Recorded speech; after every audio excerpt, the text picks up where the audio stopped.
देखते हैं कि क्या है क्या नहीं है। मतलब सबसे बड़ा कंसर्न जो है कि क्या फ़ास्ट ट्रैक में ये हो सकता है कि नहीं हो सकता, तमाम चीज़ें डिस्कस करते हैं।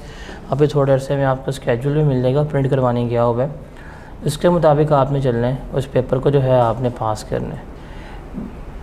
मेक श्योर इस अटैम्प्ट में इस पेपर को क्लियर कर लें। अगले टाइम में सिलेबस चेंज है, बजट चेंज हो गया ना, तो अगली अटैम्प्ट में क्योंकि आपका सिलेबस चेंज हो जाना है, तो इसलिए बेटर और आइडियल यही है कि इस अटैम्प्ट में इसको क्लियर कर लें। वरना टैक्स इतना ज़ालम सब्जेक्ट है, अगर आपका ये फर्स्ट अटैम्प्ट में क्लियर नहीं होगा तो 3 अटैम्प्ट तो पक्की लगवा के जाएगा आपकी। 3 अटैम्प्ट तो लगवाता है। ये आप कभी आइएगा पोस्ट बैच में, आपको मिलवाऊंगा बच्चों को जिनकी 4 अटैम्प्टें हो गई, उनका पेपर अभी तक पास नहीं हुआ। तो इसको फर्स्ट अटैम्प्ट में पास करना अपनी प्रायोरिटी बनाएं, और पेपर पास करना इजी है। मतलब ग्रुप ए में बी लॉ के बाद जो ईजीएस्ट सब्जेक्ट है वो ये कंसिडर होता है टैक्स का। बस थोड़ी सी आपको कंसिस्टेंसी चाहिए, थोड़ा सा आपको फोकस करना पड़ेगा डेली बेसिस के ऊपर। 2 से 3 घंटे के लिए आपका पेपर जो है ये पास हो सकता है। इस अटैम्प्ट में पेपर पास कर लेंगे आप, then it would be better for you. अगले अटैम्प्ट में आपको टैक्स दोबारा नहीं भरना पड़ेगा, और नेक्स्ट अटैम्प्ट में चेंजेस जो हैं वो काफ़ी कंसिडरेबल हैं, थोड़ी बहुत चेंजेस भी नहीं है। तो इसको अपनी लास्ट अटैम्प्ट ही समझें और इसको आप हर हालत में क्लियर करें। इससे पहले आप लोगों ने टैक्स पढ़ा होगा, फर्स्ट टैक्स का नाम भी नहीं सुना होगा ज़िंदगी में, तो कैसे पाकिस्तानी है। पाकिस्तानी जब पैदा होता है तो फीडर से लेके जब तक मरता है कफन तक टैक्स ही पे करता है। मजाक के अलावा कफन के ऊपर टैक्स है, कब्र के ऊपर टैक्स है। हाँ भाई टैक्स पहले बड़ा हुआ है, फेल हुआ है क्या? कितने पे? इसका मतलब नहीं आता था। लेक्चर पेंडिंग वाला भाई हमारा ये फर्स्ट में, हाँ इस अटैम्प्ट की फ़र्स्ट है। लास्ट अटैम्प्ट वाले से बता, पहले पढ़ा हुआ है, फर्स्ट है। टैक्स का सुना हुआ नाम क्या होता है? जो भी चीज़ हम देखते हैं। और आपकी चलें कोशिश करें जिनकी फ़र्स्ट है उनकी फ़र्स्ट ही रहे, और इसको लास्ट बनाएं। इस अटैम्प्ट में इसको जो है हर हाल में क्लियर करें। अभी आपको प्लानर जो है प्रिंट करवा के ले आओ, इसका स्टार्ट करते हैं। बिकॉज पेंडिंग लेक्चर्स हों या फर्स्ट अटैम्प्ट है या जो भी है, टैक्स का पेपर पास करना चाह रहे हैं, पेपर जो है वो आपका इस रिमेनिंग टाइम में डूएबल है। प्रैक्टिकली बताऊं आपको तो अब मेजॉरिटी बच्चे जो हैं उसी टाइम पढ़ेंगे बैठ के। पहले कोई नहीं पढ़ा होगा, छोटी ईद थी, पहले जब सबसे स्टार्ट हुआ तो रमज़ान आ गया, तो हर एक चीज़ जो है वो कहाँ पर गई थी, रमज़ान के ऊपर गई थी। जी रोज़े रख रहे हैं तो हमने अभी इबादतों के सवाब जो है वो हासिल करने हैं। ना वो हुए ना ये हुआ, दोनों से गए। फिर ईद आ गई, खुशियाँ मनानी थी, हालांकि सोते रहे हैं, वहाँ भी ख़त्म किए। ईद ख़त्म हुई तो गर्मी ज़्यादा पड़ना शुरू हो गई थी, वो बहाने थे। फिर बड़ी ईद आ गई, उसके बहाने थे। अल्टीमेटली करते कराते आज के दिन आप लोगों ने अपने ICAP की फ़ीस सबमिट करवा दी हुई है, यानी मंडे को लास्ट डेट है, फ़ी आपकी सबमिट हो जाएगी। अभी भी आपके पास रिमेनिंग जो है वो अराउंड 2 महीने हैं, पेपर पास हो सकता है। अभी मंडे को चंद स्टूडेंट्स आएंगे जो लास्ट फास्ट ट्रैक के थे, जिन्होंने पेपर पढ़ के फास्ट ट्रैक से टैक्स का पेपर पास किया। मतलब बी लॉ और टैक्स दोनों ने लास्ट टाइम फास्ट ट्रैक से पढ़े थे। आतिफ आबिद साहब से मेरे से उनके पास हुए हैं, एक नहीं 2 नहीं मल्टीपल बच्चे थे। मैं आपको इवन शेयर भी करूँगा उनके सारा टेस्टिमोनियल वगैरह, देखिएगा। तो ये 2 माह में पढ़ के पास हो सकता है। उसमें एक बच्चा था, उसने 3 पेपर पास किए हैं फास्ट ट्रैक में पढ़ के, वो भी है हमारे पास। मतलब उस बंदे ने दिसंबर में PRC क्लियर किया है 5 पेपर दे के, और उसके मार्च में 3 पेपर क्लियर थे। मतलब उसने 2 महीने की एफ़र्ट्स में कैफ के ग्रुप ए के 3 पेपर्स क्लियर करके बैठे हैं, वो भी इंसान था। तो ऐसे बाकी जो लास्ट के बच्चे मैं आपसे मिलवाऊंगा। तो ये एक चीज़ को मेक श्योर रखें कि इस सेशन में, इस रिमेनिंग टाइम में ये चीज़ जो है ये डूएबल है, ये हो सकती है। जिस तरह ये तेज़ जा रहा है ना हमारा मिनियन, इसी तरह है निकलना। हमने ICAP से भी आ गया, इसी पेज पे आप जाएंगे तो पेपर आपका पास हो सकता है। आपको थोड़ी बहुत चीज़ें जो हैं वो डेवलप करनी पड़ेंगी। इसमें सबसे बड़ा जो एलिमेंट होता है वो सेल्फ़ बिलीफ का है कि आप ये पेपर कर सकते हैं। देखते हैं सबसे पहले कि इसका प्रोसेस क्या है, क्या नहीं है, हमारे सिलेबस का हिस्सा क्या है, क्या इसके मेन जो हैं चीज़ें कंसर्न है, उसको देखते हैं। रीज़न्स ऑफ फेलियर्स वगैरह जो हैं वो भी हमारी क्या करते हैं, उसको हम देखते हैं। हम देखेंगे कि हमने हमारा पैकेज क्या है, इसमें हम ऑफ़र क्या कर रहे हैं, आपको बुक्स कौन सी फॉलो करनी है, लेक्चर्स का स्केजूल क्या होगा, इस सब्जेक्ट के इश्यूज़ जो ख़ास तौर पर आपने आइडेंटिफाई करने हैं। बिकॉज रिसेंट अटैम्प्ट में जो सेकंड मोस्ट वर्स्ट रिज़ल्ट है वो टैक्स का आया है। मतलब नंबर 1 पे जो टॉप किया है वो R1 ने किया था नीचे से, उसके बाद सेकंड नंबर पे टैक्स था। मतलब 21% रिज़ल्ट जो है था वो R1 का आया, 28% रिज़ल्ट जो है वो टैक्स का आया था। 21 पॉइंट समथिंग% बनता है यार, तो राउंड ऑफ कर ले, इसमें कौन सी बड़ी बात है। तो ये लास्ट अटैम्प्ट के जो 2 वर्स्ट परफॉर्म सब्जेक्ट्स हैं वो ये ही 2 था, टैक्स और R1 का। अब इसको देखते हैं क्या है और क्या नहीं है। सबसे पहले हम देखते हैं कि इसमें है क्या और क्या नहीं है। सबसे पहली बात है कि क्योंकि हमारे 3 मोड्स हैं, कॉम्बो मोड्स भी हैं, फिज़िकल मोड भी, ऑनलाइन मोड भी है, तो आपका 100% सिलेबस जो है वो इन्हीं क्लासेस में कवर करवाया जाएगा। कोई मतलब रिकॉर्डिंग का सीन नहीं होगा। इन 40 डेज़ में एज़ पर द स्केजुअल जो है वो आपका सिलेबस कवर करवाया जाएगा। 40 से 41 डेज़ हैं जिसमें हम करेंगे, जिसमें सारे संडेज़ ऑन हैं, संडेज़ ऑफ नहीं है। संडेज़ जो हैं बीच में सारे ऑन है, एक्सेप्ट आशूरा के जो दिन है वो ऑफ आ रहे हैं, बाकी संडेज़ इसमें ऑन है। उसके अलावा खाली क्लासेस नहीं है, बल्कि क्लासेस के साथ इंटीग्रेटेड आपका टेस्ट सेशन भी है। मतलब आज जो हम पढ़ेंगे उसका नेक्स्ट डे टेस्ट है। तो अराउंड 34 टेस्ट हैं जो आप इस स्केजुअल में मुझे दे रहे होंगे, जिसमें आपके 4 मिड टर्म्स हैं, मतलब 4 आपके 100 मार्क्स के मॉक्स हैं। बाकी जो 29 जो हैं वो आपके 25 से 30 नंबर के टेस्ट हैं जो इसके साथ इंटीग्रेटेड होंगे, वो आप देंगे। मतलब हमने आज जो पढ़ा कल आप उसका टेस्ट यहाँ पे देंगे, जो कल पढ़ेंगे परसों टेस्ट देंगे। तो डेली बेसिस के ऊपर आपके टेस्ट की असेसमेंट होगी। बिकॉज टेक्स्ट का पेपर हो जाए या कोई भी पेपर हो जाए, उसको पास करने के लिए सबसे जो अहम चीज़ है, जो सबसे रेलिवेंट चीज़ है वो क्या है, प्रैक्टिस। आई कैप में उसने पेपर आपसे ज़बानी नहीं सुनना, उसने क्या करना है, उसने आपसे लिखवाना है। तो जितना आप इसको लिख के देंगे, जितना आपको रिटन आता होगा, उतना ही क्या होगा आपके लिए ये बेहतर होगा। तो इसलिए इस रिमेनिंग टाइम में इसको पॉसिबल करने के लिए अराउंड 34 टेस्ट जो हैं वो आपके करवाए जाएंगे, और एट द एंड आपको 5 से 6 दिन की रिवीजन भी करवा के दी जाएगी। तो आपने बस ये करना है कि आज से ऑनवर्ड अगले जो 1.5 से 2 महीने हैं ना, मतलब 20-21 अगस्त तक मेरे मुताबिक तैयारी कर लें, आपका टेक्स्ट का पेपर जो है वो पास हो जाएगा। अपने बस 1.5 माह मुझे दे दें, आपका पेपर जो है वो नवंबर में पास इंशाल्लाह हो जाएगा।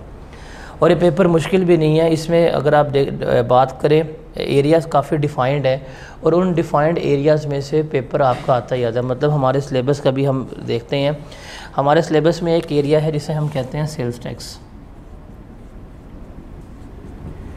ये सेल्स टैक्स है, इसमें से कंफर्म 30 मार्क्स का पेपर आपको आना ही आना होता है। इस अटैम्प्ट में इसमें से 32 नंबर का पेपर आया था। फिर हमारे इनकम टैक्स में एक एरिया आता है, एक चैप्टर है जिसे हम कहते हैं इनकम फ्रॉम बिज़नेस। इसमें से कोई 15 से 18 नंबर का पेपर आना ही आना होता है। रीसेंट अटैम्प्ट में इसमें से 20 नंबर का पेपर आया। मतलब ये 2 चैप्टर्स सेल्स टैक्स और income from business last attempt में 52 मार्क्स के थे। पूरे सिलेबस के 17 चैप्टर एक तरफ, और ये 2 चैप्टर्स जो है थे उसमें से आपका आधा पेपर बन रहा था। तो हमने फोकस भी ऐसे लेके चलना है, हमने देखना है कौन सी किसकी कितनी वेटेज है, उसके हिसाब से तैयारी करनी है, ताकि मिनिमम टाइम में मैक्सिमम एरिया जो है वो हमारा सिक्योर हो सके। तो इस सब प्रोसेस चलेंगे और हमने इसको सिक्योर करना भी है। तो देखते हैं इसको, हमारा लेक्चर का स्केड्यूल क्या अभी आपके पास प्रिंट आउट होके आ जाता है। ये रीडेबल है? नहीं, चलिए मैं इसको दूसरे वर्जन पे ले जाता हूँ।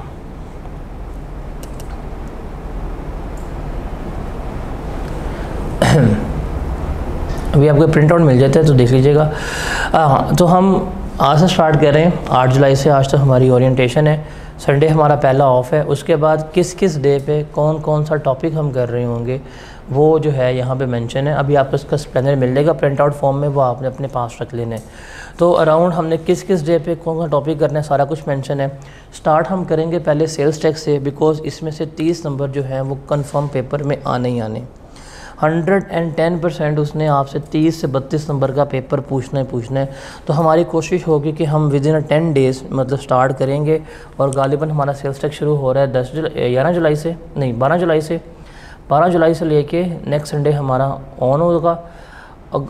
आई गेस वो ऑन कर लूँगा मैं। 22 जुलाई तक आपका सेल्स टैक्स जो है वो कंप्लीट हो जाएगा विद इन 10 डेज़। इसका मतलब अगले 15 डेज़ में अराउंड हमारा 40% सिलेबस जो है वो कंप्लीट हो जाएगा। और सेल्स टैक्स में हमने इतनी एफर्ट करनी है कि आप पेपर में जाएं तो पेपर में सबसे पहले एरिया जो आप करेंगे वो कौन सा होगा, सेल्स टैक्स का एरिया होगा। तो ये चीज़ हमने यहाँ पे करनी है। तो उसके बाद हम वापस आएंगे इनकम टैक्स के ऊपर एंड सो ऑन। हम इसको करते हुए बीच में रिविजन्स भी इंटीग्रेटेड है, प्रैक्टिस भी सारी इंटीग्रेटेड है। हम अराउंड हमारा सिलेबस जाके ख़त्म हो रहा होगा 19 अगस्त को हम अपना सिलेबस जो है वो ख़त्म कर रहे हैं। तो अभी प्लानर आ जाएगा, इस प्लान के मुताबिक डेली बेस पे हमारी क्लास हुआ करेगी 11 से लेके 1 बजे के दरमियान। अभी खाली हमारा यहाँ पे लेक्चर स्केजूल के अलावा हमारा यहाँ पे टेस्ट स्केजूल भी है, जिसके मुताबिक आपको ये टेस्ट भी इन्हीं डेट्स के ऊपर देने पड़ेंगे। टेस्ट इन्हीं डेट के ऊपर होंगे और यहाँ पे आपको पहले ही बता दिया कि किस किस टॉपिक में कितने कितने मार्क्स का टेस्ट जो है वो आपका आएगा। जैसे फ़र्स्ट टेस्ट जो है वो आपका मंडे को होगा, सेकंड टेस्ट जो है वो आपका 11th को होगा एंड थर्ड जो है वो 12 को होगा। उसके बाद टेस्ट में थोड़ी सी रिलैक्सेशन दी है, कुछ डेज़ ऑफ करके एंड सो ऑन हम चलते रहेंगे। अब किस टॉपिक के नंबर 25 का टेस्ट है, किसका 35 का टेस्ट है, वो सारा मेंशन होगा, अभी आपको आ रहेगा, आपने उसके मुताबिक क्या करना है, ये टेस्ट देने। अब इसमें अगर आप सेल्स टैक्स की से बार बार मैं बात करूँ कि सेल्स टैक्स बहुत इंपॉर्टेंट है, तो सेल्स टैक्स के कोई 9 के करीब टेस्ट जो हैं वो इसमें इन्वॉल्व हैं, जिसमें चैप्टर वाइज टेस्ट हैं, चैप्टर वाइज नहीं टॉपिक वाइज टेस्ट हैं, जो हमने आज टॉपिक किया उसका कल टेस्ट है। उसके अलावा सेल्स टैक्स का कंप्लीट 100 मार्क्स का भी क्वार्टर मॉक जो है वो बीच में मौजूद रहेगा। तो 9 से 10 टेस्ट जो हैं वो सेल्स टैक्स के हैं। आप सेल्स टैक्स यहाँ पे कर लें, इसके 9 से 10 टेस्ट दे दें। आपको आई कैप में अगर 30 नंबर का आएगा तो मेरे ख्याल से मिनिमम 25 नंबर आप इजीली सिक्योर कर पाएंगे। आप इस 30 में से 25 नंबर सिक्योर कर लें और बिज़नेस में से आप अगर 10 नंबर भी सिक्योर कर लेना तो 35 नंबर आपके सिक्योर हो जाते हैं। 2 चैप्टर से 35 नंबर सिक्योर हो गए, बाकी पूरा किताब में से 15 नंबर बंदा इजीली सिक्योर कर सकते हैं। तो इस अप्रोच से आपने चलना है और हमारे टेस्ट इसी चलेंगे प्लानर के मुताबिक। टेस्ट में कोई किसी किस्म की तब्दीली नहीं आएगी और कर आके अराउंड 26 अगस्त को आपका फुल मॉक होगा। आप 26 अगस्त को टेस्ट की एक्टिविटी से जो है वो क्या हो जाएंगे, फ्री हो जाएंगे। तो ये चीज़ जो है ये आपने क्या रखनी है, आपने अपने माइंड में रखनी है।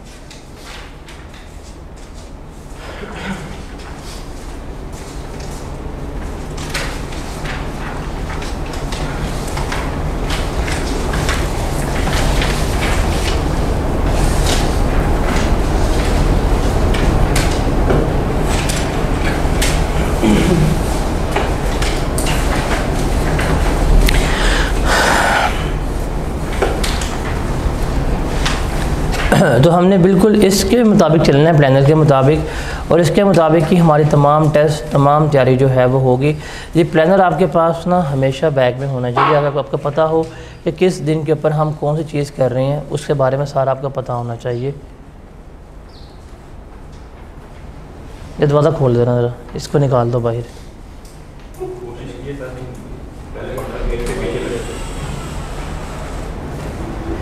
अच्छा, उसके बाद बुक्स कौन सी फॉलो करनी है आपने इस सारे टेन्योर में। बुक्स जो हैं आपको ये वाली पास पेपर की बुक जो है ये तो फ्री ऑफ कॉस्ट डिलीवर हो जाएगी। इसके अलावा आप कोई भी बुक जो है वो ले सकते हैं, आई कैप की स्टडी टेक्स्ट ले लें या कोई भी मार्केट की किताब जो है वो ले लें। आप उसमें से करेंगे तो आपको कोई डिफ़िकल्टी वगैरह जो है वो फेस नहीं हो रही होगी। हाँ, डेली बेसिस के ऊपर जो स्लाइड्स वगैरह होंगे जब हम चैप्टर कंप्लीट करेंगे वो आपके पास अवेलेबल हो जाएंगी, आप उसको सॉफ्ट फॉर्म में पढ़ सकते हैं। लेकिन प्रैक्टिस के लिए ये वाली किताब आपके पास अवेलेबल होगी। इसमें तकरीबन 27 अटैम्प्टों के पास पेपर्स जो हैं वो मौजूद हैं, जिसमें chapter wise topic wise sorted है, एग्जामिनर कमेंट्स वगैरह बीच में लगे हुए हैं। तो ये हमारा प्रैक्टिसिंग मटीरियल होगा। वैसे आपके पास स्लाइड्स या चैप्टर्स जो हैं वो सॉफ्ट फॉर्म में भी अवेलेबल हो जाएंगे। अगर आप कोई भी बुक लेना चाहते हैं तो कोई भी बुक जो है वो आप पकड़ सकते हैं, आप उसको कंसिडर कर सकते हैं।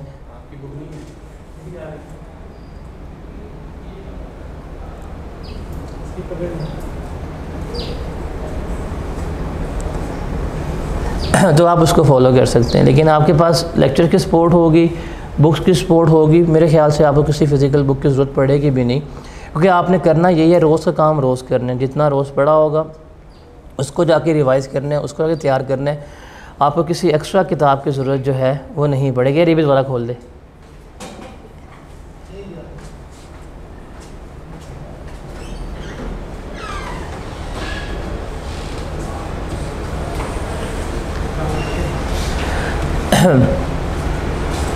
इस सब्जेक्ट के ना हम कुछ इश्यूज़ के बारे में बात करते हैं जिसके बारे में आपको पता होना चाहिए।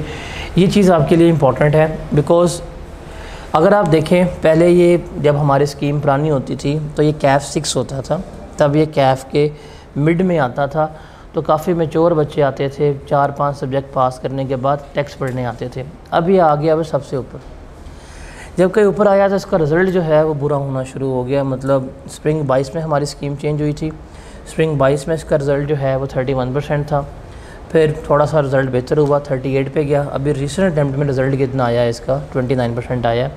तो स्प्रिंग 22 में जिसमें 31% रिज़ल्ट था, इसमें मेरे स्टूडेंट का मेरिट सर्टिफिकेट टेक्स्ट में आया था। 9000 के करीब बच्चे अवेयर हुए थे and she secure merit certificate in that attempt.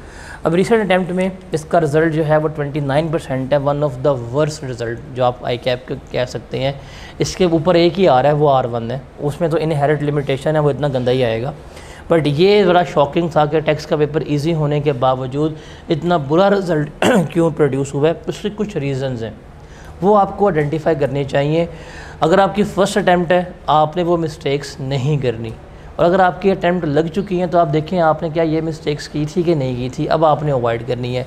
आप ये मिस्टेक्स अवॉइड कर देंगे ना आपका पेपर पास हो जाएगा। बट प्रॉब्लम इज़ डैट हमने कभी भी एग्जामिनर कमेंट्स जो हैं वो पढ़े ही नहीं है, हमें पता ही नहीं एग्जामिनर ने क्या कहा है क्या नहीं कहा। अब देखिए हमारा सिलेबस जो है टेक्स्ट का वो इन 3 ग्रेड्स में, इन 3 वेटेजेस में क्या किया गया है, डिवाइड किया गया है। हमारे पास 3 इसके आप ब्लॉक कह सकते हैं। एक हमारे पास ब्लॉक ए है, ब्लॉक बी और ब्लॉक सी है। जो ब्लॉक ए है ना हमारा जो पहला ग्रेड है उसमें 3 चैप्टर्स हैं, उसकी वेटेज जो है वो 5 से 10 नंबर की है। नॉर्मली इसमें से 5 नंबर तक का ही सवाल आ रहा होता है और ये इजी एरिया, मतलब इकोनॉमिक्स अगर आप लोगों ने पढ़ी होगी तो आपने टाइप्स ऑफ टैक्सेस पढ़ा होगा, प्रोग्रेसिव टैक्स, रिग्रेसिव टैक्स या कैनन्स ऑफ टैक्सेशन पढ़ के आए होंगे। तो ये बिल्कुल बेसिक्स चैप्टर है जो यहाँ पे है। उसके बाद एक चैप्टर कॉन्स्टिट्यूशन का है जो रटा है, और एक चैप्टर एथिक्स का है जो कम्प्लीट रट रहा है। तो बड़ा ये इजी सा ग्रेड है जिसमें से कंफर्म एक क्वेश्चन पेपर में आता ही आता है और 5 नंबर उसने इस ग्रेड में से पूछने हैं। तो आप इसमें ऐड कर सकते हैं। इसके साथ साथ 5 नंबर जो हैं चैप्टर नंबर 1, 2 और 3, अगर आप इसको टोटल कर लें तो 50 नंबर तो आपके सिर्फ यही बन जाते हैं। आप इस 50 में से अगर 40 नंबर भी सिक्योर कर जाते हैं आपका टेक्स्ट का पेपर इजीली पास हो सकता है। उसके बाद जो सबसे बड़ा एरिया ना हमारा वो इनकम टैक्स का है कि इनकम टैक्स क्या होता है, उसमें हेड्स की कैलकुलेशन है, उसमें अराउंड हमारे 16 के करीब चैप्टर्स हैं जो इनकम टैक्स में मौजूद हैं हमारे स्टेट टैक्स के। जो सबसे बड़ा एरिया है वो हम ये कह रहे होते हैं। अब उस इनकम टैक्स में से भी salary, property, capital gain, business and all this type of thing है, लेकिन उसमें सबसे जो इम्पोर्टेंट एक हेड ऑफ इनकम है वो इनकम फ्रॉम बिजनेस है। इस इनकम फ्रॉम बिज़नेस में से 15 से 18 नंबर का आपको पेपर हर हाल में उसने पूछना है।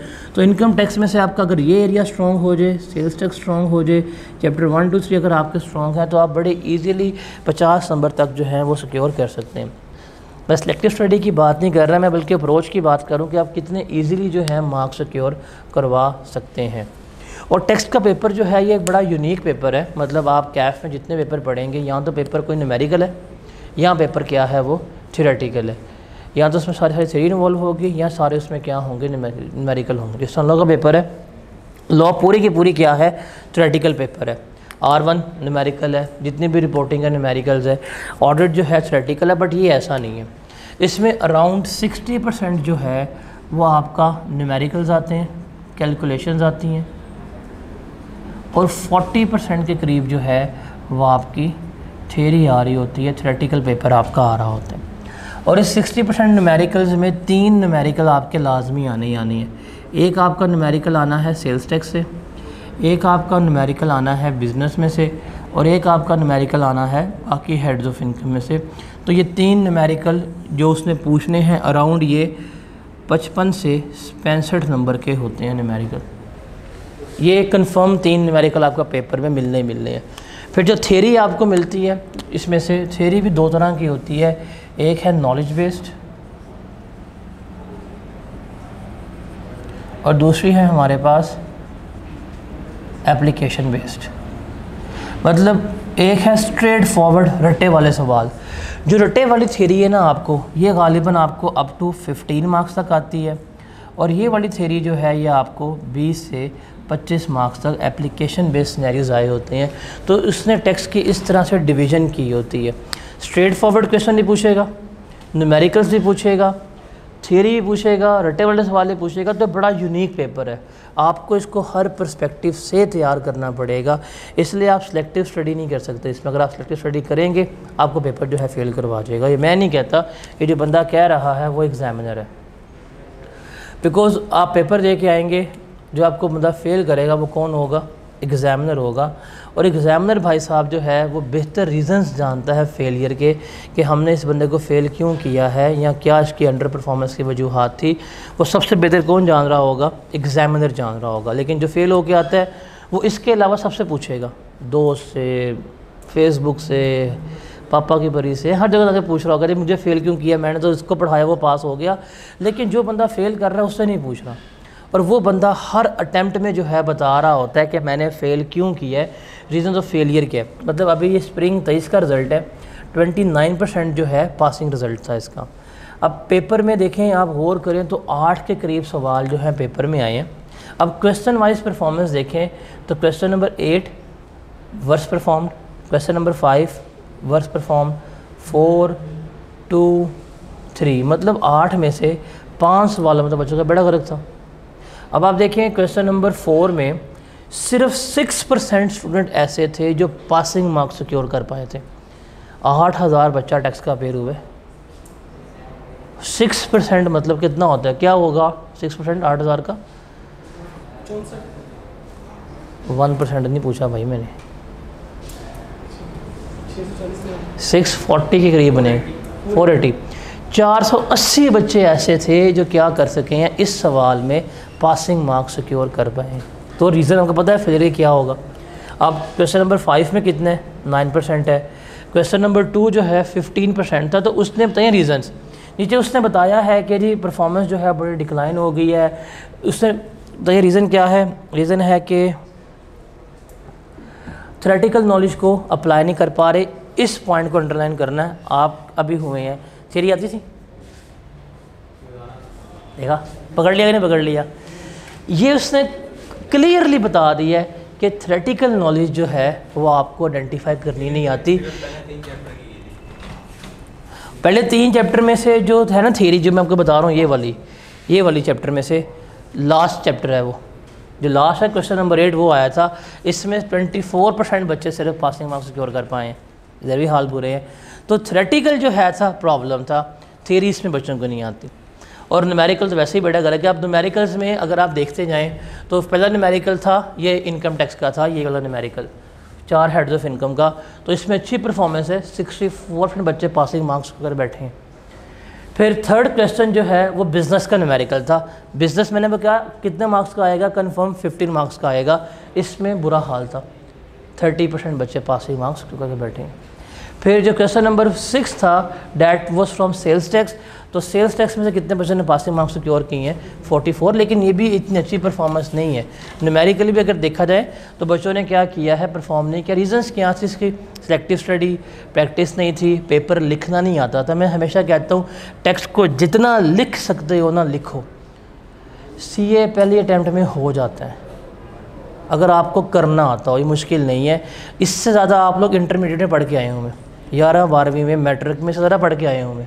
यहाँ तो बिल्कुल भी नहीं पढ़ते, वहाँ रातें जाग के पढ़ते थे, रट्टे मारते थे, सब कुछ करते थे। यही आप लोग थे 900 नंबर लेके आए हुए, 1000 नंबर लेके आए होते हैं। यहाँ इनके 20 नंबर नहीं आ रहे होते, वो 1000 नंबर उसके यहाँ पे 20 नंबर नहीं आ रहे होते। तो क्यों लगाई है तूने? तो क्यों गलत कामों में पढ़ा था? अब हमारे वहाँ पे जब हम स्टार्ट किया था तो हमारा क्लास फेलो था, वो टॉपर था, 3rd या 2nd में उसकी पोजीशन थी। बड़ा वो उसका प्राउड था, जी मैं टॉपर हूँ, मुझे शहबाज शरीफ कहता हूँ, लैपटॉप मिला, हमजा शहबाज, ये वो। सीए में आया, इसी रहा 9 से एटीट्यूड से रहा, डिस्क्वालीफाई हो गया था। कैफ ही नहीं क्लियर कर पाया, मार के उसका AFC हुआ, इकोनॉमिक्स की 6 अटेम्प्ट लगी थी, डिस्क्वालीफाई हो गया। अब वो कहने के बजाय लायक तो नहीं था, वो टॉपर था। उसके साथ ही हमारा क्लास फेलो था, वो सराइकी था। वो उस स्कूल से पढ़ा था जहाँ पे पंखा भी नहीं था, ज़मीन पे बैठ के। अलीपुर से बिलोंग करता था, मतलब बिल्कुल दरिया के साथ। सरकारी स्कूल से पढ़ के आया था। वो बंदा लगा रहा कंसिस्टेंटली, साइलेंटली, वो क्वालिफाई कर गया हुआ। तो यहाँ पे एफर्ट्स रिक्वायर होती हैं। आप यहाँ पे कम से कम उतनी एफर्ट करें जितनी आप इंटरमीडिएट में करते थे, आपका पेपर पहले टाइम में पास हो जाएगा। वहाँ रट्टा लगाते थे, यहाँ क्यों नहीं लगता? वहाँ अगर 6-6 घंटे पढ़ते थे, यहाँ क्यों नहीं पढ़ा जाता? तो ये आपकी ना एनर्जीज आजकल डाइवर्ट हो चुकी हुई हैं, एफर्ट्स आपके डाइवर्ट है। लेकिन अगर आप वही एफर्ट्स यहाँ पे 2 मार्क के लिए भी ले आए ना, आप अगर 2 पेपर दे रहे हैं 2 भी पास हो जाएंगे, 3 दे रहे हैं 3 भी पास हो जाएंगे। मंडे के बच्चे बुलाऊँगा जिन्होंने लास्ट टाइम में 4 पेपर दे के 4 पास किए हुए, वो भी बच्चे आपसे मिलवाऊँगा। कैसे किए उनको देखना ज़रा। इतना नहीं पढ़े थे कि 12-12 घंटे पढ़ रहे हैं, 20-20 घंटे पढ़ रहे हैं, ऐसे नहीं थे। हर सब्जेक्ट को एटलीस्ट 1.5 से 2 घंटे दिए हैं एंड चिल करते रहे। 8 घंटे 6 घंटे पढ़ा टोटल एग्रीगेटिवली, बाकी उन्होंने पूरा अपना डे सुकून से गुजारा है। 20-20 घंटे नहीं पढ़ा, लेकिन पेपर पास हुए। पेपर तरीके से पास होते हैं। तो आगे चलते हैं। इस अटैम्प्ट का लगा पता मसला क्या था? चले, माइट भी एग्जामिनर बहक गया हो, नशे में हो, सस्ता नशा करके बैठा हो, साथ उसने लिख दिया हो। नेक्स्ट अटैम्प्ट है स्प्रिंग 22, ये वाली, जिसमें मेरे स्टूडेंट का मेरिट सर्टिफिकेट आया था। पता नहीं कैसे आ गया, मुझे खुद नहीं पता, 2 साल हो गए मैं मुकर गया हूँ। तो कितना रिज़ल्ट था? 31% पासिंग रिज़ल्ट। इस अटैम्प्ट में 9270 बच्चे, मुझे बच्चे याद हैं एग्जैक्ट कितने पेयर हुए थे, 9200 के करीब बच्चा पेयर हुआ था। उसमें से she was the only person जिसका टॉप हुआ था, हाईएस्ट नंबर। कभी आए हैं उसके तो आए थे। अब इस अटैम्प्ट में 7 क्वेश्चंस आए थे। अब इस अटैम्प्ट में 7 क्वेश्चन में थे, अब यहाँ पे देखें 7 में से 1 सवाल, 2, 3, 4, मतलब 7 में से 4 सवाल में तो बच्चे पास ही नहीं कर पाए थे। मतलब अगर आप यहाँ पे देखें क्वेश्चन नंबर 4 में कितने बच्चे के लेके पासिंग मार्क्स? 10%, मतलब 920 बच्चों के पासिंग नंबर आए थे इसमें से। अगर आप इसके कमेंट्स पढ़ेंगे तो वही था कि जी सिलेक्टिव स्टडी है, failure to apply theoretical knowledge, examiners को कहा है कि पूरा सिलेबस जो है वो पढ़ा जाए, ये उसने कहा। फिर स्प्रिंग 21 का रिज़ल्ट जो है उसमें भी 8 सवाल थे। अगर उसमें भी अगर आप देखें, इसमें ये क्वेश्चन नंबर 7 जो है ना, ये सेल्स टैक्स का न्यूमेरिकल का, जिसमें 13% बच्चे पासिंग मार्क्स कर बैठे हैं। 1, 2, 3, 4, 5, इन 8 में से 5 सवालों में फिर बड़ा गलत है। रीज़न क्या उसने बताई है? सिलेक्टिव स्टडी, प्रैक्टिकल सिनेरियोज नहीं आते, पेपर प्रेजेंट नहीं करना आता, पेपर अटैम्प्ट नहीं करना आता। ये तो उसने ओवरऑल कमेंट किए हैं। बाद में वो टॉपिक को क्या कर रहा है, क्वेश्चन बाय क्वेश्चन बता रहा है कि आपने इस क्वेश्चन में ये गलती की है, ये नहीं करनी। आपको भी पास पेपर की बुक्स मिल जाएंगी, उसमें टॉपिकल कमेंट्स लगे हुए हैं, पता है कि इस क्वेश्चन में ये मिस्टेक थी, ये मिस्टेक्स आपकी नहीं होनी चाहिए थी। तो ये वो बता रहा है कि मिस्टेक सबसे पहली क्या है? सिलेक्टिव स्टडी, नॉलेज नहीं अप्लाई कर पा रहे, थ्योरी नहीं आती, क्वेश्चंस को रिलेट नहीं कर पा रहे। ये वो कुछ उस रीज़न्स हैं। अगर आप इन रीज़न्स को आज ओवरकम कर लेंगे, आपका पेपर जो है वो पास हो जाएगा। इन रीज़न्स को कोशिश कीजिएगा कि आप जिस भी अटैम्प्ट में आ रहे हो, जो भी पेपर दे रहे हो, पेपर से पहले ना उसके एग्ज़ामिनर कमेंट्स लाजमी पढ़ के जाइएगा। एग्ज़ामिनर कमेंट्स बड़े इंपॉर्टेंट होते हैं। और एटलीस्ट 3 रीसेंट अटैम्प्ट्स के, आपका पेपर कौन सा है? ये ऑटम 2023 का ना, ऑटम 22 के एग्ज़ामिनर कमेंट्स लाजमी पढ़ के जाइएगा। पैटर्न ऑलमोस्ट सेम ही जाएगा। अगर स्प्रिंग की अटैम्प्ट है तो स्प्रिंग के एग्ज़ामिनर कमेंट्स लाजमी पढ़ के रहेगा, बिकॉज पैटर्न जो है वो ऑलमोस्ट सेम जाते हैं। तो हम चूँकि साथ साथ चलेंगे, अगर किताब भी होगी तो देखी जाएगी। अगर सारी बातें जो हम इसको जो इसने डिस्कस की हैं उसको सम अप करें, समराइज़ करें, तो क्या था? Selective study.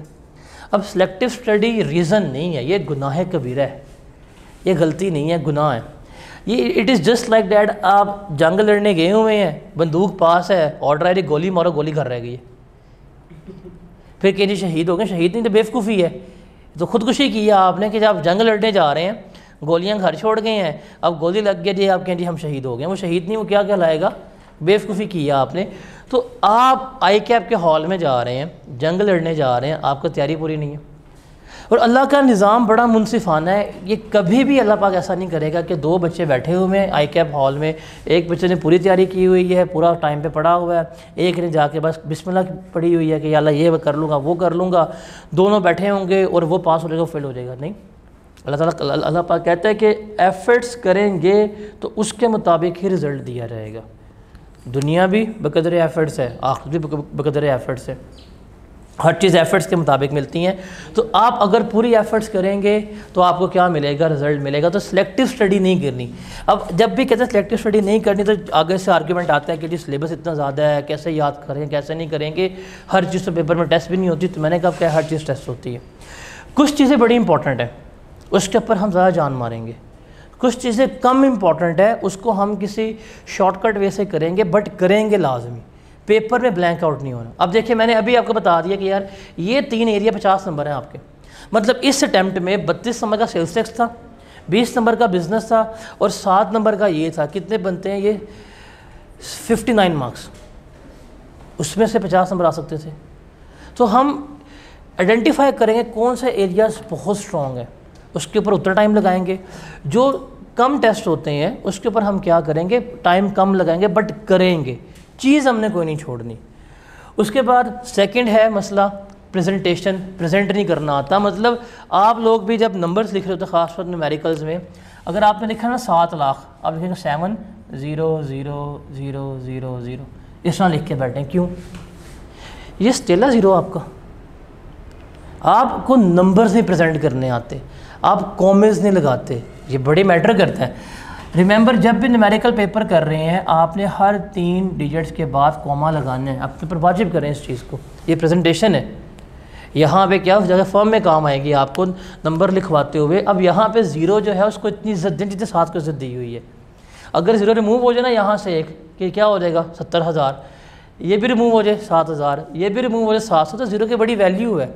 इसको हमने यतीम किया होता है, ये बड़ा मैटर करता है। न्यूमेरिकल्स नहीं प्रेजेंट करने आ रहे होते, फॉर्मेट्स नहीं पता, कहाँ पे कौन सी वैल्यू लिखनी है, कहाँ पे कैलकुलेशन करनी है, बच्चों को पता ही नहीं होता, ब्लैंक आउट होते हैं। उसके ऊपर हमने यहाँ पे काम करेंगे। आपको न्यूमेरिकल शीट्स वगैरह सारे फॉर्मेट जो हैं समझाए जाएंगे ताकि आपके फॉर्मेट्स की मिस्टेक जो है वो ना हो रही हो। थ्योरेटिकल क्वेश्चन शुरू कहाँ से करने हैं, नॉलेज कैसे अप्लाई करनी है, कैसे नहीं करनी, वो चीज़ हम यहाँ पे डिस्कस करेंगे। उसके बाद third reason lack of understanding of law, सवाल समझ नहीं आ रहा। इसका सबसे आसान तरीका होता है कि रट्टा नहीं मारना चाहिए। आप टैक्स का पेपर पढ़ रहे हैं, ये लॉ है, इनकम टैक्स ऑर्डिनेंस पढ़ेंगे, सेल्स टैक्स एक्ट पढ़ेंगे, आप लॉ को रट्टा नहीं मार सकते, उसको समझना है। आप उसको एक दफ़ा अंडरस्टैंड कर लेंगे ना, आपकी ज़िंदगी आसान हो जाएगी। आप जाके वकील नहीं बनने जा रहे कि जो आप रट्टा मारेंगे रिप्रोड्यूस करेंगे, बल्कि जाके आपने जजमेंट अप्लाई करनी है। आपने प्रैक्टिकल लाइफ में भी जजमेंट्स करनी होती हैं, तो आपको अंडरस्टैंड करना पड़ेगा, समझना पड़ेगा, कंसेप्ट चलना पड़ेगा। जैसे फॉर एग्जांपल टैक्स में एक वर्ड आएगा प्रॉफिट ऑन डेट। अब प्रॉफिट ऑन डेट सैलरी में उसका ट्रीटमेंट अलग होगा, प्रॉपर्टी में उसका अलग ट्रीटमेंट होगा, बिजनेस में अलग ट्रीटमेंट होगा, आपको रिसीव हो रहा अलग ट्रीटमेंट होगा। तो आपको पता हो विद लॉजिक्स कि कहाँ कहाँ पे किस किस चीज़ का ट्रीटमेंट है, रट्टा नहीं मारना। जब आप इसको समझ जाएंगे तो आपको आ जाएगा पता कि यार वो क्या बात कर रहा है, इसके ऊपर रेलेवेंट लॉ कौन सा लगाना है। उसके बाद सबसे जो एग्जामिनर बेचारा रो रहा है कि नॉट फॉलोइंग द रिक्वायरमेंट्स, के रिक्वायरमेंट्स फॉलो नहीं करते, वो कहता है जी मुझे ये बताओ, आप कहते हैं हम नहीं बताएंगे, हमें जो होता है हम वो बताएंगे। वो जो पूछ रहा होता है उसको वो नहीं बताना, जो आपको आता है आपने वो बता के आना है। फिर वो मार्क्स भी वो देगा जो उसको लग रहे हैं आपको मिलने चाहिए। जैसे फॉर एग्जांपल आप तकरीबन हर अटैम्प्ट के न्यूमेरिकल्स निकाल के देखें, उसके न्यूमेरिकल्स के एग्जामिनर कमेंट्स में उसने एक लास्ट में बताया होता है कि यार मैंने इनको कहा बताओ टोटल इनकम क्या होती है, नहीं बताते। मैंने कहा बताओ टैक्सेबल इनकम क्या होती है, ये शो ही नहीं करते। मैंने कहा टैक्स पेबल बताओ क्या होता है, शो नहीं करते। मतलब जो उसने पूछा है वो नहीं बताना, जो हमें आता है वो आ जाता है। तो ये नहीं करना चाहिए। रिक्वायरमेंट्स, जैसे इस अटैम्प्ट में सवाल था क्वेश्चन नंबर 2 जिसको अभी बताया, जिसके कोई 6% पासिंग मार्क्स थे, उसमें लिखा हुआ था कि इस सवाल को रीड्राफ्ट आपने नहीं करना, रीजंस बतानी है बस। और 94% बच्चों ने उस क्वेश्चन को रीड्राफ्ट कर दिया, रिक्वायरमेंट फुलफिल नहीं की। तो रिक्वायरमेंट जो उसने कहा है अगर आप वही लिखेंगे तो मार्क्स मिलेंगे, अदरवाइज़ मार्क्स आपको नहीं मिलेंगे। उसने आपसे जो पूछा है वही बताना है, ये नहीं कि हमें जो आता है। उसके बाद टाइम मैनेजमेंट, ये सबसे बड़ा इशू है। आप सबकी पहली अटैम्प्ट है कैफ की, इससे पहले पेपर पीआरसी का दिया हुआ, फिजिकल पेपर फर्स्ट टाइम दे रहे हैं ना, यहाँ लगाना है पता आपको कि टाइम मैनेजमेंट होती क्या है। एमसीक्यूज़ वाले ज़माने बड़े अच्छे थे, तुक्के मार के आ गए हैं, और यहाँ पे पेपर आपने लिखने हैं। टाइम मैनेजमेंट जो है वो सबसे इम्पॉर्टेंट की है कि आपने रेलेवेंट टाइम में पेपर करना है। अब आप देखें आई कैप में एक मार्क्स सिक्योर करने के लिए, एक नंबर सिक्योर करने के लिए आपके पास 1.8 मिनट है। ये स्टैंडर्ड रूल है। फॉर एग्जांपल अगर 10 नंबर का सवाल आया ना आपका, तो आप 10 को मल्टीप्लाई करेंगे 1.8 से, आपने 18 मिनट में वो सवाल जो है वो करना ही करना है।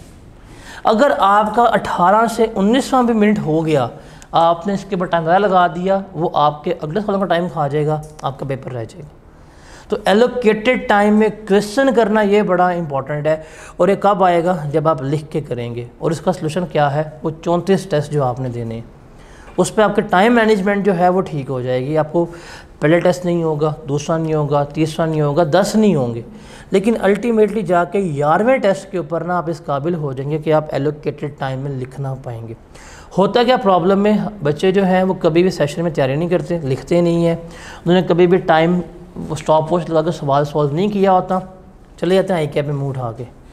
अब वहाँ पे वो time pressure first time face कर रहे हैं कि जी हमने 3 घंटे में सवाल पूरा करना है, उनसे होता नहीं है। फिर ये सबसे बड़ी रीज़न है क्यों उन्होंने पिछले 2-3 माह में कभी भी टाइम के साथ ही लिखा होता कि अगर सवाल 20 नंबर का है 36 मिनट में सॉल्व करना है, नहीं किया होगा, ये कभी भी नहीं किया होता। ये चीज़ आपने क्या करनी है, इसको आपने अवॉइड करना है। और ये टेस्ट देने हैं, इनका टेस्ट में हम ना कल ही फाइनल भी अनाउंस कर देंगे। 34 टेस्ट हैं, ये नहीं देंगे, इनसे रिकवरी करेंगे तो हमारा जो है ना बजट बैलेंस हो जाएगा, वरना हम जा रहे हैं डेफिसिट पे, हम भी IMF के पास जाना पड़ेगा। तो मसला इनसे टैक्स निकलवाएंगे, इनसे ही पकड़ेंगे पैसे सारे, और जो टॉपर होगा उसको बाद में हम रेम्यूनरेट भी कर देंगे। उसका टाइम फिक्स कर देंगे, मंडे को टाइम फिक्स कर देंगे। टेस्ट देने के नहीं, कोई भी नहीं, फ्री ऑफ कॉस्ट है। आप लोगों के लिए टेस्ट फ्री ऑफ कॉस्ट है, काफ़ी किस्म के पैसे हैं। ये ऐसे लोग होते हैं जो मेरे नाम पे पैसे इकट्ठे करते हैं, बाद में मैं बिस्त हो रहा होता हूँ। उसके बाद आखिरी है रिलाइंग ऑन पास्ट पेपर, कि आप सिर्फ और सिर्फ पास्ट पेपर पर रिलाई कर रहे होते हैं। पास्ट पेपर्स जो हैं वो सिर्फ आपके तैयारी के लिए सपोर्टिव मटेरियल होना चाहिए, बेंचमार्क नहीं। आपने एक रूल पढ़ा है पास्ट पेपर होना ठीक है, लेकिन उसके अलावा भी कुछ क्वेश्चंस जो हैं आपको करने चाहिए। ये FA या BA नहीं है कि 5 साल पेपर कर लो, या FSC नहीं है 5 साल पेपर कर लो उसमें से आएगा। आप 100 सवाल कर जाएँ, वो पूछेगा जो आपकी वहम गुमान में भी नहीं होगा। इवन मैं आपको भी कहता हूँ, आपके पास ओपन बुक है, 27 अटेम्प्टों के पास्ट पेपर पड़े हुए हैं, मैं आपको अभी भी 100 मार्क्स का पेपर बनाता हूँ टैक्स का, जो उसमें से नहीं आया होगा। और ओपन बुक चैलेंज देता हूँ मैं आपको, टैक्स में इतना रूम अवेलेबल है इवन हर सब्जेक्ट में। तो सिर्फ पास्ट पेपर पर रिलाई नहीं करना, उसके अलावा भी हमें कुछ एफर्ट्स जो हैं वो करनी पड़ेंगी। उसके लिए टेस्ट और कुछ हम क्वेश्चंस जो हैं वो CFAP के भी क्लास में करेंगे, एडवांस लेवल के, ताकि आपकी प्रैक्टिस जो है वो बेहतर हो जाए। तो ये रीज़न्स हैं फेलियर की, और इनको हमने क्या करना है, इस तरह से ओवरकम करना है। आप इनको ओवरकम कर लेंगे, आपका पेपर जो है वो पास हो जाएगा। तो ये टिप्स एंड टेक्निक्स जो हैं आपने फॉलो करनी है। सेल्फ स्टडी नहीं करनी, एटलीस्ट 1.5 घंटा या 1 घंटा रोज़ का देना है। और सबसे आइडियल ये है, जो आज पढ़ा उसको घर जाके पढ़ लो, ना उससे कम ना उससे ज़्यादा। उसको पेंडिंग पे नहीं छोड़ना आपने, जो आज किया है घर में कर लो, चाहे वो आधे घंटे में हो जाए इनफ है, 1 घंटे में हो गया इनफ है। जो सवाल किए थे घर में कर लिए, डेट्स इट। आखिरी मंथ में जो आखिरी वीक होगा आपका, वो किसके लिए होना चाहिए, रिविजन्स के लिए। और आपके पास अब रिविजन्स का टाइम ऐसा होना भी नहीं है। आपकी ये तैयारी इसी पेस पे होनी चाहिए, इसी पर्सपेक्टिव पे होनी चाहिए कि यही फुल एंड फाइनल तैयारी है आपकी। इसमें रिविजन्स का मार्जिन है, या ठीक है 2 सवाल कर लेता हूँ, ये एंड पे कर लूँगा, नहीं, अब एंड वाला सीन आपके पास नहीं है। उसके अलावा तमाम टेस्ट में पार्टिसिपेट आपने करना है। देखें 34 के करीब टेस्ट हैं, ये जो अभी दिखाए थे आपको, 33 से करीब टेस्ट हैं, 34 ही हैं। आखिरी जो रेड वाला मौके डाल के 34 से करीब टेस्ट हैं आपके। इसे कोई आपके एडिशनल चार्जेस नहीं है, ये को ना एडिशनल कॉस्ट और आपको बड़ा महंगा लग रहा हो, कुछ भी नहीं है। आपके लिए सिर्फ चार्जेस क्या हैं, आपकी नीयत, ये देने हैं आपने, ये दे जाएं। मैं आपको एक चीज़ दावे से कह सकता हूँ कि जब आप ICAP हॉल में बैठे होंगे ना, आपको जो पेपर आएगा आपको लगेगा फेमिलियर है, सारा का सारा आपको आता है। उस 100 नंबर में के पेपर में से आपको हार्डली 10 से 12 नंबर का पेपर जो है वो लगेगा कि यार ये थोड़ा सा अलग आ गया है। 85+ मार्क्स का पेपर आपको फिंगर टिप्स पे आता होगा, ये अगर टेस्ट आप दे जो। और ये टेस्ट आपने देने हैं। देखें टेस्ट के फेल होने के ऊपर कोई फ़ाइन नहीं है, ठीक है, आप फेल होने का कोई मसला नहीं है, लेकिन अटैम्प्ट करेंगे तो आपको अनसीन क्वेश्चंस को डील करना आएगा। अटैम्प्ट करेंगे तो आपको एलोकेटेड टाइम में क्वेश्चन करना आएगा। अटैम्प्ट आपने एट एवरी कॉस्ट करना है, देना है टेस्ट। बहाना नहीं मारना। आप फॉर एग्ज़ाम्पल जैसे बारिश हो गई, नहीं आ सकते, टेस्ट है, ऑनलाइन सबमिट कर दो। प्रेफरेंस हो कि फ़िज़िकल आके टेस्ट दें आपके, अगर कोई एमरजेंसी की है सिचुएशन, कोई भी हो सकती है, लाइफ है, होता है ऐसे, ऑनलाइन टेस्ट दो। टेस्ट जिस डेट पे जिस डे पे है वो पेंडिंग नहीं करना, एक टेस्ट और एक रोज़ा काम रोज़। ये चीज़ें जो है आपको करनी पड़ेंगी। अगर आप ये कर लेंगे आपका पेपर इसी टाइम में पास हो जाएगा।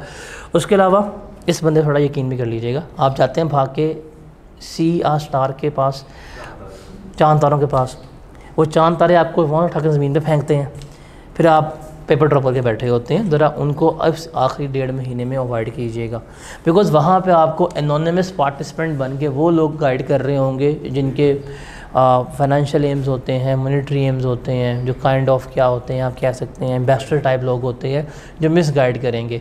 आप कोई इनसे ओपिनियन मांगेंगे, आपको वो बंदा ओपिनियन दे रहा है जैसे QM की 4 अटेम्प्ट लगी होंगी, उसका QM भी पास नहीं होगा PRC का, बट वो आपको R2 की गाइडेंस दे रहा होगा बैठ के। तो ज़रा इस चीज़ों से बचिएगा, बिकॉज़ आखिरी इन दिनों में ना वहाँ पे नेगेटिविटी की सोशल मीडिया पे एक वेव आ जाएगी। अभी आजकल आ रही जी ICAP ये कर रहा है, ICAP वो कर रहा है, मेरा ये है, मेरा वो, नेगेटिविटी की वेव है। इस नेगेटिविटी की वेव से जितना अपने आप को बचा के रखते हैं बचा के रखिएगा। हमेशा ज़िंदगी में कामयाब होने के लिए ना आपको चाहिए होता है पॉजिटिव एटीट्यूड। कभी स्टीव जॉब्स की सक्सेस स्टोरी पढ़िएगा।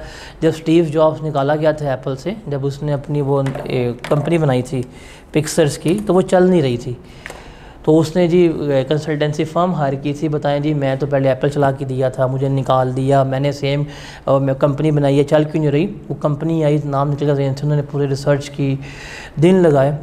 उन्होंने सबसे पहले ना पूरी रिपोर्ट बना के ना स्टीव जॉब्स को जमा करा दी, और रिपोर्ट पे सिर्फ एक चीज़ लिखी हुई थी, 1 लाइन, मतलब मिलियंस ऑफ रुपीज़ लिए कंपनी ने, और रिपोर्ट पे जस्ट 1 लाइन लिखी हुई थी, avoid your negative attitude, that's it. क्यों? क्योंकि स्टीव जॉब्स के माइंड में सिर्फ ये था कि मैंने इनको गिराना है, जो मेरी एप्पल है इनको मैंने गिराना है, और नेगेटिविटी इसमें सराउंडेड थी। जैसे उसने वो ख़त्म किया, स्टीव जॉब्स कहाँ से कहाँ पहुँचा। तो ये बड़ी मैटर करती है कि आपको कौन पॉजिटिव रख रहा है आखिरी दिनों में और कौन नेगेटिव कर रहा है। आप यकीन माने, आपको एक चीज़ आती है ना सारी, ये अक्सर होता होगा कि आपको एक टॉपिक आता है, तैयार है, फिंगर टिप्स पे है, कोई दोस्त कुछ कह दे यार इसमें तो ये है, तूने ये किया है, आपको आता भी होना आपको भूल जाता है। ऐसा होता कि नहीं होता? क्यों? क्योंकि नेगेटिव एनर्जीज जो है ना वो इंसान बड़ी जल्दी सराउंड करता है, उनको बड़ी जल्दी कैच करता है। तो इन नेगेटिव लोगों से, इन नेगेटिव एनर्जी से ना आपने अपने आप को इस 1 से 2 माह में अवॉइड करना है। अपने ऊपर ये बिलीव रखिएगा कि आप कर सकते हैं। अगर वो मेरिट सर्टिफिकेट लेके जा सकती है तो आपके लिए जाती है, वो भी इंसान थी, आप भी इंसान है। दिमाग सबके पास एक ही तरह का होता है, ये नहीं किसी का दिमाग DHA वाला है, किसी का दिमाग बहरिया वाला है, ऐसा नहीं है। दिमाग सबके पास है, क्या डिपेंड करता है कौन किसको किस यूटिलाइज़ कर रहा है, कौन कितना फोकस है, कौन कितना अपना को पॉजिटिव रखता है। पॉजिटिव रहे, हर एक से डिसीजन से, हर एक के मशवरा से थोड़ा अवॉइड करें, फोकस रहे, किसी की बात ना सुने कि नहीं हो पाएगा एंड ब्ला ब्ला। मैं बच्चा लेके आऊँगा मंडे को, अगर वो लाहौर वापस आ गया, उस बंदे ने to be very exact 17 days tax पढ़ा था लास्ट अटेम्प्ट में। उससे पहले उसको टैक्स की ABC भी नहीं पता थी, PRC करके आया था। 17 डेज़ नहीं, फास्ट ट्रैक में आया, 1 हफ़्ता पड़ा, बीमार हो गया, उसको डेंगू हो गया था, यहाँ क्या हो, चला गया वापस। फिर फेब के मंथ में आया था वापस आखिर सर पेपर देने में, फेल हो जाओगे तो नहीं, मैं करके दिखाऊंगा आपको, आप मुझे बताएं। उस बंदे ने 17 डेज़ पेपर पढ़ा, ICAP हॉल में गया, 67 मार्क्स का पेपर करके आया, पेपर पास है उसका। मैं कैसे हुआ? कहता जो आपने कहा था ना उससे कम किया है ना ज़्यादा किया है। ICAP हॉल में बैठ के भी ना उससे कम किया ज़्यादा किया है, तो 67 मार्क्स का पेपर अटैम्प्ट किया, उसका पेपर पास है। तो अगर वो 17 डेज़ में बीमारी से उठने के बाद पेपर पास कर सकता है, आपके पास 1.5 माह पड़ा हुआ है, 2 महीने पड़े हुए हैं, तो इसको करें तो ये हो जाएगा। उसका मैं सबसे बड़ा जो उसका है था ना एलिमेंट उसकी कामयाबी का, ये था कि उसने उन आखिरी महीने में 17-18 डेज़ में उसने अपने दोस्त वो सारा कुछ ख़त्म कर दी। वो तन्हाई चिल्ले में बैठ गया था, वो कोई चीज़ बुरी सुन नहीं रहा था कि तुम नहीं कर पाओगे, तो ये नहीं हो सकता। उसने हर किस्म की नेगेटिव थॉट जहाँ जहाँ आती थी ख़त्म कर दी हुई थी। फोकस था, उसको अपने ऊपर बिलीव था, कर गया पास वो। तो ये बहुत मैटर करता है। इवन एक किताब है अल्केमिस्ट, कभी पढ़िएगा, ये मुतालिया पाकिस्तान पढ़ने वाली कौम है, पोलो कोएल्हो की है अल्केमिस्ट।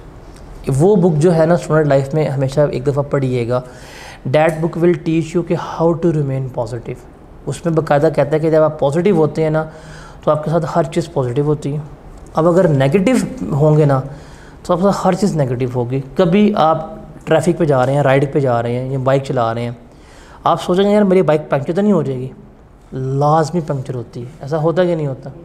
ट्रैवल कर रहे हैं, कुछ भी बुरा सोचते हैं ना वो लाजमी उस वक्त इनकर हो जाता है। नेगेटिव थॉट्स हैं वो हो जाती हैं, माइट भी वो होना हो, लेकिन चूँकि आपने नेगेटिव चीज़ें सोची होती हैं वो जल्दी हो जाती हैं। आप लगते हैं यार मेरी किस्मत ही ख़राब है। तो ये चीज़ बड़ी मैटर करती है कि आपको अब अगले रिमेनिंग टाइम में होना पड़ेगा पॉजिटिव अपने पेपर्स के साथ। क्या आप कर सकते हैं? डूएबल है, मुश्किल नहीं है। मुश्किल है थोड़ा सा, डिफ़िकल्ट है, ईजी भी नहीं है, डिफ़िकल्ट है लेकिन डूएबल है। बस क्या करना है? कंसिस्टेंसी, क्लास लेनी है, क्लास का काम रोज़ करना है और टेस्ट देने हैं।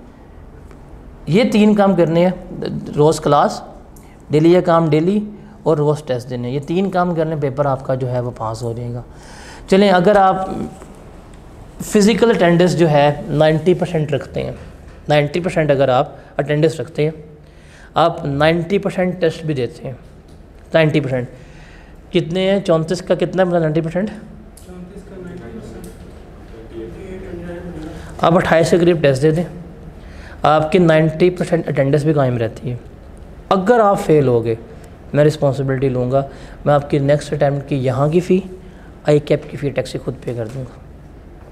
बहुत बड़ी कमिटमेंट, ये रिकॉर्ड कर ले भाई, ऑन रिकॉर्ड है ना। अगर आप 90% अपनी फ़िज़िकल अटेंडेंस मेंटेन करते हैं, 90% आप 90% टेस्ट देते हैं, अगर आप फेल हो गए मैं आपकी यहाँ की फ़ी भी पे करूँगा, मैं आपकी आई कैप की फ़ी भी पे करने तैयार हूँ, मजाक के अलावा, क्योंकि आप फेल हो नहीं पाएंगे उस वक्त। मसला ये मुझे ही पता है ना, 90% अगर आप सब कुछ कर गए हैं, आई कैप में रूम ही नहीं मिलना आपको फेल होने का। तो ये चीज़ है, लेकिन ये ऑन रिकॉर्ड रहे कि मैंने ये कह दिया। इवन हम ग्रुप में भी कम्युनिकेट कर देंगे कि 90% का अगर आप रूल अप्लाई कर लेते हैं, अगर आप खुदा ना खास्ता फेल हो गए, I will take the responsibility, मैं आपकी फ़ी वगैरह सारी पे करने के लिए तैयार हूँ, ठीक है। और फेल ना होनी जाकर जान के। तो यहाँ पे हमारा हो गया। अब बताएं कोई क्वेश्चंस वगैरह हैं तो बताएं, वरना हम जो है फिर अगले चैप्टर अपना स्टार्ट करते हैं। इसको यहाँ पे पार्ट पॉज कर लो, ये ओरिएंटेशन है, फिर हम चैप्टर 1 स्टार्ट करते हैं।